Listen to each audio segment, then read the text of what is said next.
যদি 10 বছর আমরা নামাজ না পড়ে থাকি তাহলে 31 আর 31 কত? 62,000 না? 62,000 রাকাত 10 বছরে আপনি আমি নামাজ পড়ি নাই। সে একজন ইবাদত গুজার বান্দা থেকে সে মালউন, রাজিম, নিকৃষ্ট শয়তান এসে কি হলো? রূপান্তর হয়ে গেল। যাকে আমরা শয়তান বলেছি, ইবলিশ, সে কিন্তু ইবলিশ ছিল না, সে ছিল মুআল্লিমুল মালাইকা, মানে সমস্ত ফেরেশতাদের শিক্ষক, এবং তার কিন্তু অনেক ইবাদতও ছিল। সে একটা মুহূর্তে আল্লাহ তাআলার যখন একটা হুকুমকে সে অমান্য করলো, আল্লাহ তাআলা যখন তাকে বলল আদম আলাইহিস সালামকে সিজদা করার জন্য, সে তখন সিজদা করে নাই, নিজের ভিতরে অহংকার ছিল। এই সিজদা না করার কারণেই মুহূর্তেই সে কি হয়ে গেল? সে একজন ইবাদত গুজার বান্দা থেকে সে মালউন, রাজিম, নিকৃষ্ট শয়তান এসে কি হলো? রূপান্তর হয়ে গেল। এখন আপনি আমি আল্লাহ তাআলার যে হুকুম আহকাম, যে তাকে সিজদা করা, নামাজ পড়া, আরো ইসলামের যাবতীয় হুকুম আহকামগুলো মানা, এইগুলো যে আমরা মানতেছি না, আমরা কি কোনো অংশে ওই যে শয়তান রাজিম, মালউন, মারদুদ, তার থেকে কোনো অংশে কি আমরা কম হব?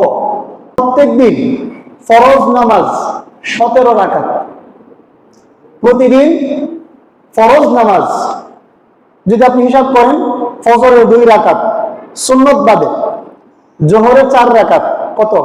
6 রাকাত, আসরের 4 রাকাত, কত হইল? 10 রাকাত, মাগরিবের 3 রাকাত, কত হইল? 13 রাকাত, এশারের 4 রাকাত, কত? 17 রাকাত। তো প্রত্যেক দিন এই 17 রাকাত নামাজ আমার উপর, আপনার উপর, সকলের উপর ফরজ। এখন এখানে তো অবশ্যই সিজদা আছে। একটা রাকাতের মধ্যে যদি 2টা সিজদা হয়, তাহলে 17 রাকাতের মধ্যে কয়টা সিজদা? 34টা সিজদা।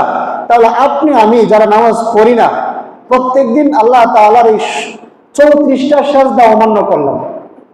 শয়তান করেছিল একটা সিজদা, সে শয়তান হয়ে গেল।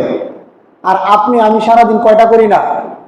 34টা সিজদা আমরা আপনি করি না। এখন যদি 1 বছর হিসাব করেন, 1 বছর যদি হিসাব করেন, তাহলে 365 দিন। এই 365 দিনে রাকাত যদি হিসাব করেন, তাহলে 6205 রাকাত 1 বছরে নামাজ। 1 বছরের নামাজ কত? 6205 রাকাত নামাজ আপনি আমি পড়ি না 1 বছরে। তাহলে এখানে সিজদা কয়টা গেল? 12,410। এটা হবে সিজদা। আপনি আমি কি করি? 1 বছরে এতটা সিজদা আমরা করি না, মানে আমরা নাফরমানি করি। এইরকম ভাবে আপনি যদি 5 বছর নামাজ না পড়ে থাকেন, তাহলে কত রাকাত নামাজ হবে? 5 বছর যদি আপনি নামাজ না পড়ে থাকেন, তাহলে 31,000 রাকাতের উপরে 5 বছরে। 5 বছরে আপনি আমার নামাজ কত বাদ গেল? 31,000 রাকাতেরও উপরে। যদি 10 বছর আমরা নামাজ না পড়ে থাকি, তাহলে 31 আর 31 কত? 62,000 না? 62,000 রাকাত 10 বছরে আপনি আমি নামাজ পড়ি নাই। তাহলে প্রত্যেক রাকাতে 2টা করে সিজদা যদি হয়, তাহলে কয়টা সিজদা হয়?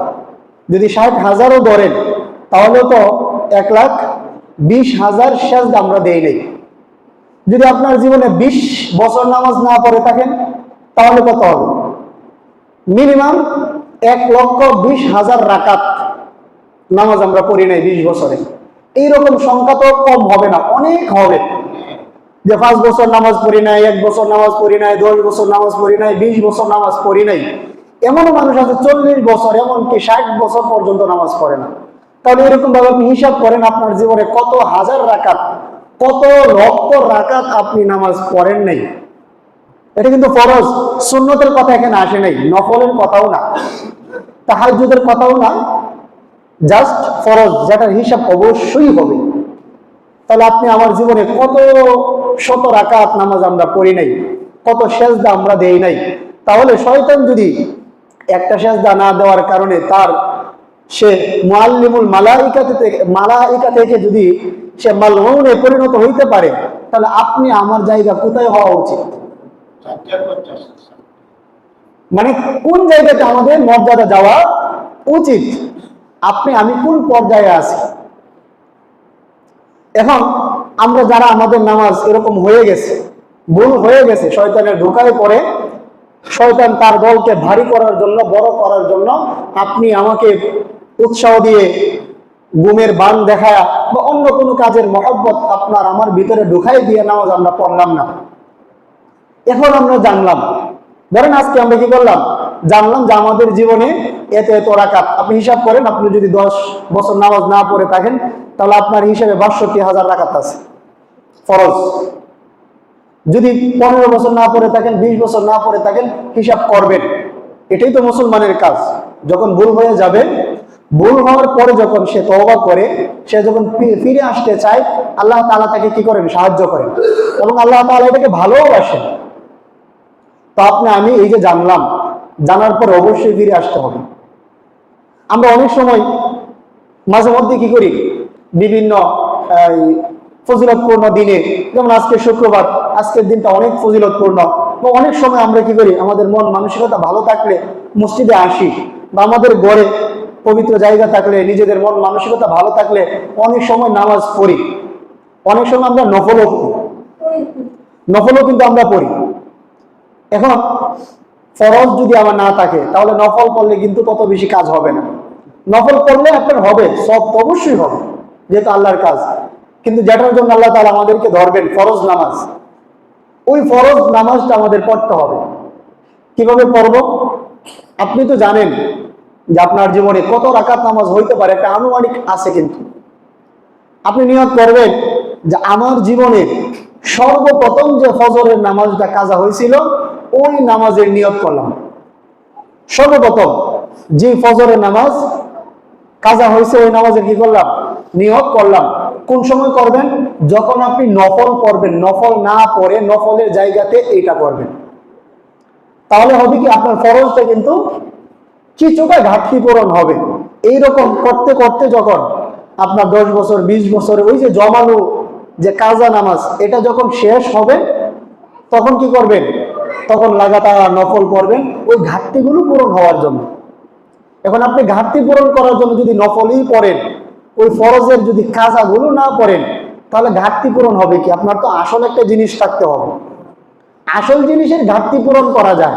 এখন আসল জিনিস নাই, আপনি এই নফল জিনিস লাগাবেন কোথায়? এগুলো দিয়ে তো আপনার কি হবে না, ওই আসল জিনিসের যে তার অস্তিত্ব, এটা লাভ করবে না। তাহলে আমরা কি জানলাম? যে শয়তান এক সেজদার কারণে, এক সেজদা না করার কারণে সে মারদুদ হইল, সে রাজিম হইল, সে মালউন হইল। এখন আপনি আমার জীবনে কত শত সেজদা আমরা করি নাই, কত লক্ষ রাকাত নামাজ আমরা পড়ি নাই।